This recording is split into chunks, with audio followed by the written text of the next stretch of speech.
I think it's fair to say that there was no bigger star for many decades, particularly in Hollywood, than our very own British Dame Elizabeth Taylor. She loved being a star. She'd been a star all of her life. And I was lucky enough not only to meet her very briefly, and she was incredibly beautiful in the flesh, whether she was bigger or smaller. And I don't mean that rudely, ladies, but she just had something about her, you know, magnetism, whatever you want to call it.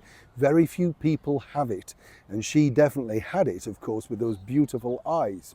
But now there's a brand new documentary series coming up on HBO called Elizabeth Taylor, The Lost Tapes.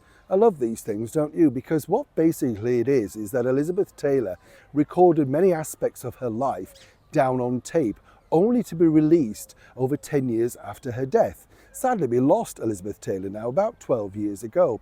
What a phenomenon she was. Now, as I say, this is part of a brand new docu-series. And what's interesting is her take on certain aspects of her life. Now, obviously, you have to say this is her version of events, and then there's the other version and the real version, because this is how Hollywood works, you know.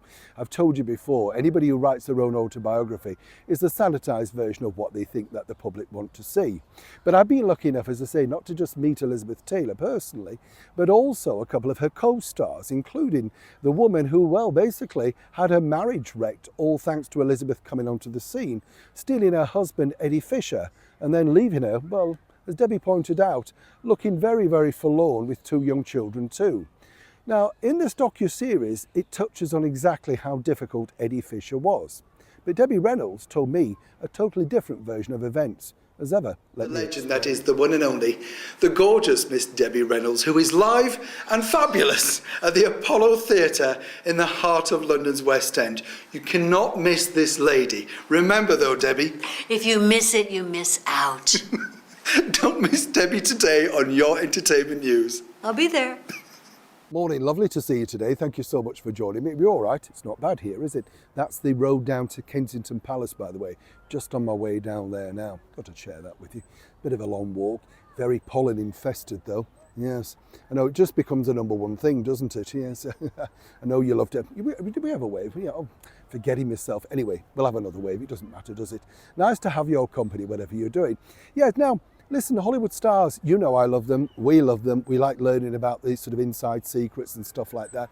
What I find fascinating about this particular new HBO series, which I've been lucky enough to see elements of already, it's all about Elizabeth Taylor talking into tape recorders and a little bit of pictures and stuff like that, all about her very much vaulted life. I mean, let's not forget what a lady she was, you know. Oscar winner, child star, met everybody, literally married many times as we know, but perhaps the one great love of her life, because she married him twice, was none other than the Welsh-born actor Richard Burton, who she met, of course, on the set of Cleopatra, which started filming originally here at Pinewood Studios in London. Ensconced, of course, in the world-famous Dorchester Hotel in the Oliver Messiah suite, and then, yes, even a link with our very own Catherine, the Princess of Wales, because she too had a medical issue that she had to go to the London clinic for, so much so that Her Majesty the Queen sent her personal physician down there to see if there was anything he could do. That was the power of Elizabeth Taylor. And the two queens, literally, our very own wonderful monarch, Queen Elizabeth, and the Queen of Hollywood, Elizabeth Taylor, remained friends for many years after that. A close friendship, in fact, but more about that later.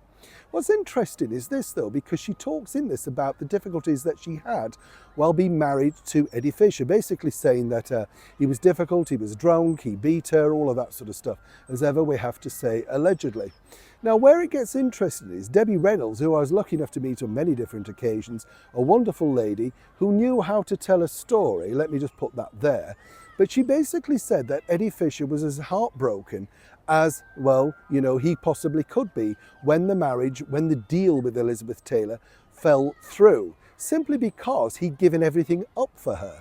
And the big problem was really this, and this is according to Debbie, which Elizabeth doesn't really tackle the issue in the docu-series. You see, the bigger issue was this, that obviously Elizabeth Taylor had lost her husband, Mike Todd, who was an entrepreneur, movie maker, did many different things. Mike Todd was a larger-than-life character. And one of his good friends was Eddie Fisher. And basically, you know, Elizabeth Taylor was living vicariously through Eddie Fisher, talking nightly about the stories about Mike Todd. When those stories dried up and became repetitive, and of course really had not much more to offer, then suddenly the very beautiful, enigmatic, masculine Richard Burton came onto the scene in Cleopatra. Well, he knew his time was up. And he too was a broken person. The reason apparently why he got, shall we say, violent was the fact that he couldn't believe how much he'd given up and how dismissive Elizabeth Taylor was for his, you know, whatever he'd walked away from. Apparently that was his problem. Now, as in all the case of these particular stories, it's fascinating to note that actually Elizabeth Taylor and Debbie Reynolds eventually became co-stars in a movie alongside Dame Joan Collins, Those Old Broads, many years later, actually poking fun at their former husband, Eddie Fisher. Now, I was lucky enough to meet Eddie Fisher very briefly in the latter part of his career. And it was the only thing that people were absolutely interested to ask him about. Something he got rather annoyed about because he said there's much more to me. But of course, when you've been together with, well, somebody as big as Elizabeth Taylor, nobody else is really that interesting, no matter how many records you've sold, how many TV spectaculars you've appeared in, or indeed hit records. And that truly was the background story. Debbie Reynolds said that she never forgave Eddie Fisher, but she understood why he did it. How could she possibly compete with the most beautiful woman in the world? And in a sense, she said, well, Eddie Fisher, I understood why he did it, but he had no idea why Elizabeth Taylor treated him so badly. So when you do watch the docuseries, remember, there's two sides to every story. And in my personal opinion, obviously the person who was wronged the most was Debbie Reynolds. And I believe that she's possibly telling the most direct and sincere version of events of all those years ago. A Hollywood scandal indeed. Neil Sean in the very heart of London.